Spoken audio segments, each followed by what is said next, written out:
Hello everyone, welcome all of you in my YouTube channel Rudra Study Circle. So in this video, I am going to explain the cubic spline interpolation. This is the very different interpolation formula compared to the previous interpolation. What we have, the Newton forward, Newton backward, Newton central difference formula and Lagrange interpolation. All those polynomial will give one nth degree polynomial for n plus 1 data points. Okay, so here in this cubic spline interpolation, this interpolation will we define one lower degree polynomial on each subinterval that will give the best approximation compared to higher degree polynomial on a single interval. Now let us have we have n data points x1, y1, x2, y2, xn, y1. So let us try to understand what is this cubic spline interpolation. So what we do, for n data points, we will define the n minus 1 subintervals, and at each subinterval we define the one polynomial, one cubic polynomial s1x in this subinterval x1 to x2, s2x, x2 to x3, and nxx, xn minus 1, xn. So for each subinterval we define one cubic polynomial where six equal to ai plus bi x minus xi plus ci x minus xi whole square plus di x minus xi cube. So six is the one cubic polynomial. So this polynomial, this cubic polynomial, we said cubic spline function if it is satisfying following property. So first property, you can see six is satisfying all the data points. It means xi equal to f of xi. So each of this function polynomial should satisfy the data points. So xi equal to f of xi. That is the first property. And second property, six is continuous on this x1 to xn. So continuous means, so xi plus 1 equal to si plus 1 xi plus 1. It means your s1 and s2 should be equal to on the x2, this end point. You can see here, or s2 and s3 should be equal to on the x3. That is your second property, si xi plus 1. So this is the, suppose s1 x2 equal to s2 x1. And third property, same derivative should be si dash x continuous on x1 to xn. This is also called the matching property. So the derivatives of s1 at x2 should be equal to derivative of s2 at the point x2. So this is the derivative matching property. And fourth one, double derivative also continuous at x1 to xn. So si double derivative xi plus 1 equal to si plus 1 double derivative xi plus 1.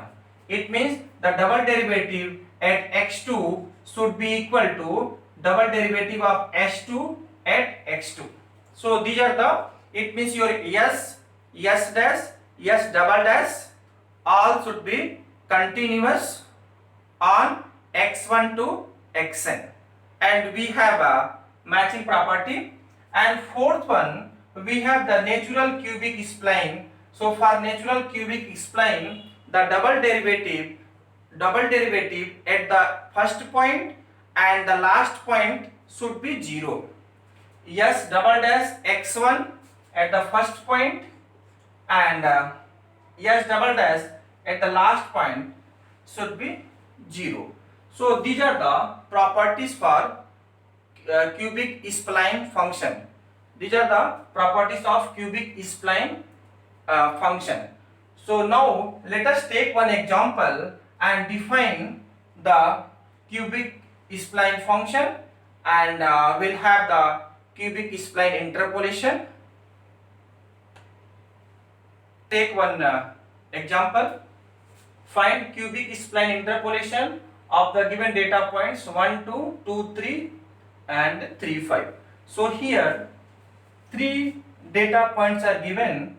So your number of subinterval will be n minus 1. So 2 subinterval we have.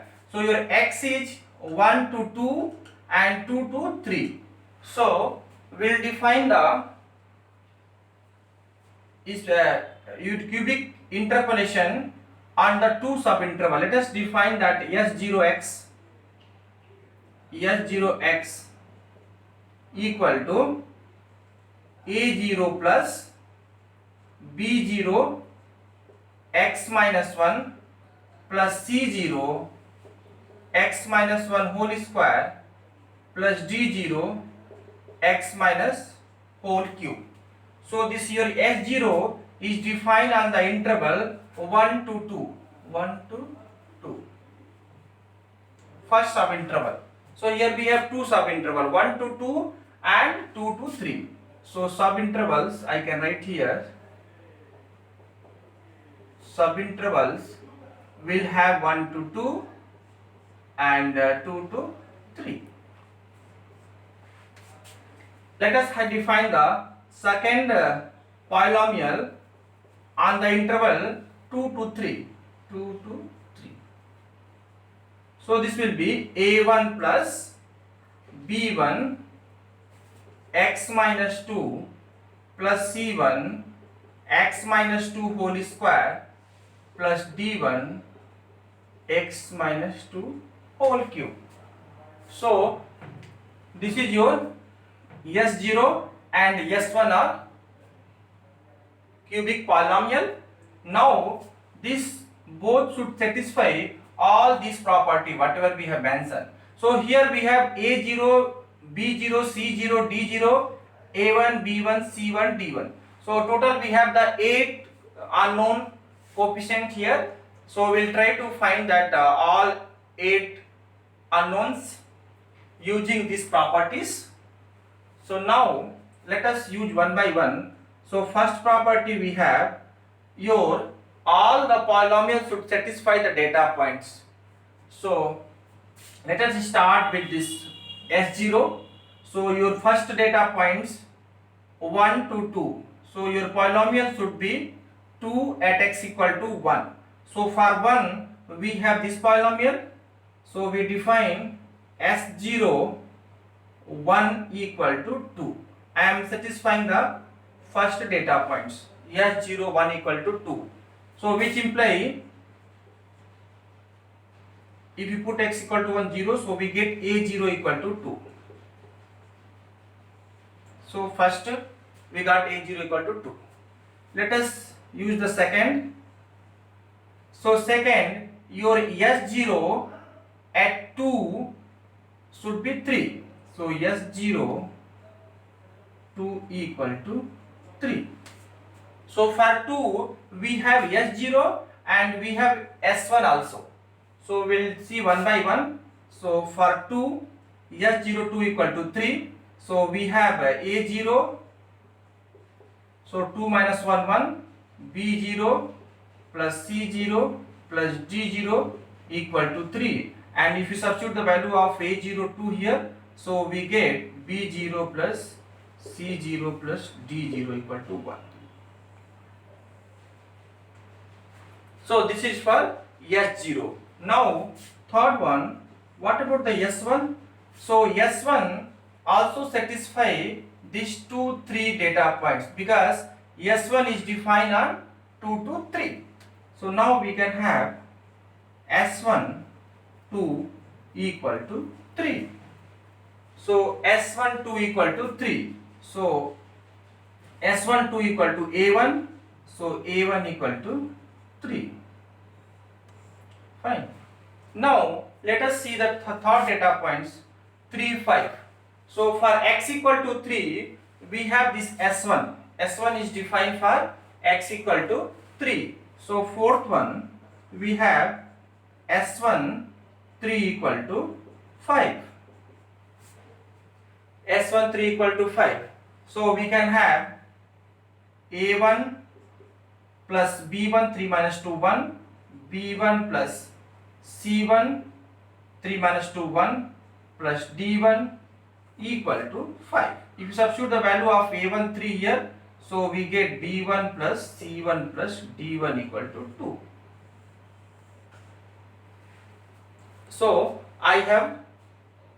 these were the first property. Yes, I satisfy all the data points. So we got the 4 equation, and now we need 4 more equations. So let us try to see the derivative condition S dash and S double dash x. We have the condition. So let us have fifth condition. Your S dash x is continuous, so it should satisfy the matching property. So this S0 is for 1 to 2, and this is for 2 to 3. So what is that S0 dash x? The derivative of S0. So we can have B0 plus 2C0 x minus 1 plus 3D0 x minus 1 whole square, and S1 dash x equal to, we'll have B1 plus 2C1 x minus 2 plus 3D1 x minus 2.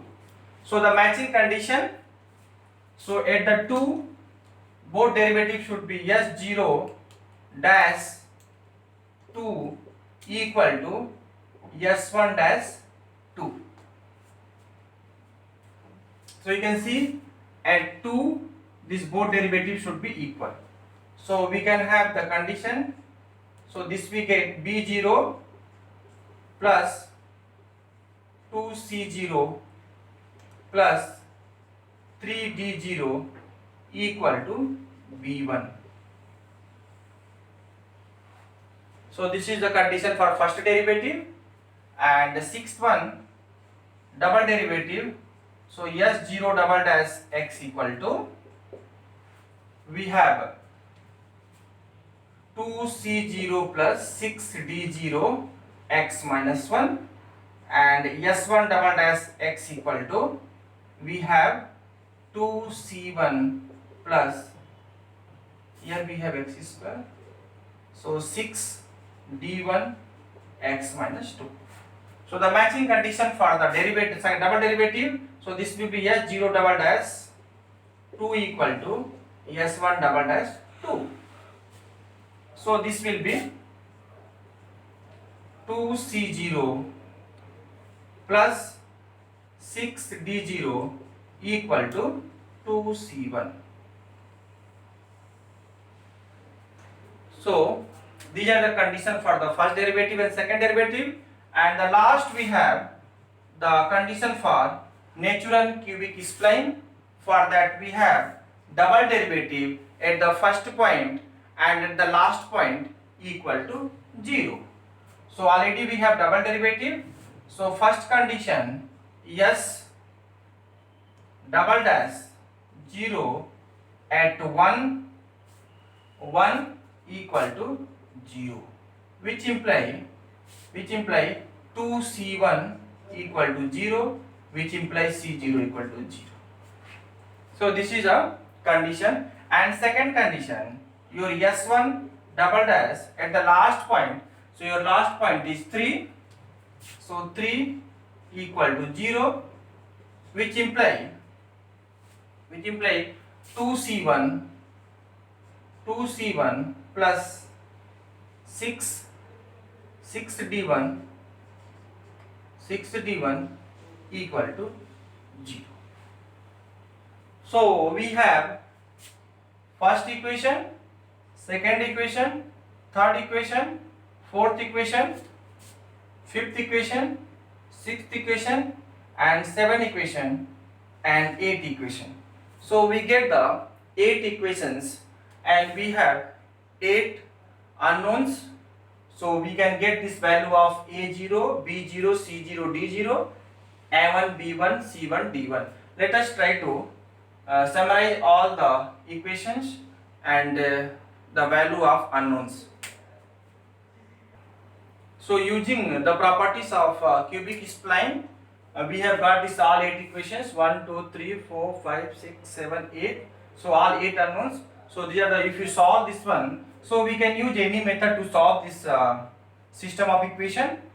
So we get the value A0 equal to 2, B0 equal to 3 by 4, C0 equal to 0, D0 equal to 1 by 4, and A1 equal to 3, B1 equal to 3 by 2, C1 equal to 3 by 4, and D1 equal to minus 1 by 4. So after getting this all 8 unknowns, we can write our cubic spline interpolation S0x. So x0x was A0 2 plus B0, so 3 by 4 x minus 1, and C0 is 0, so D0 means 1 by 4 x minus whole cube, and this is defined for 1 to 2. Now S1x, so we have A1, so 3 plus B1 3 by 2 x minus 2 plus 3 by 4 x minus 2 whole square minus 1 by 4 x minus whole cube. So this is the for 2 to 3. So these are the your cubic spline interpolation. Thank you.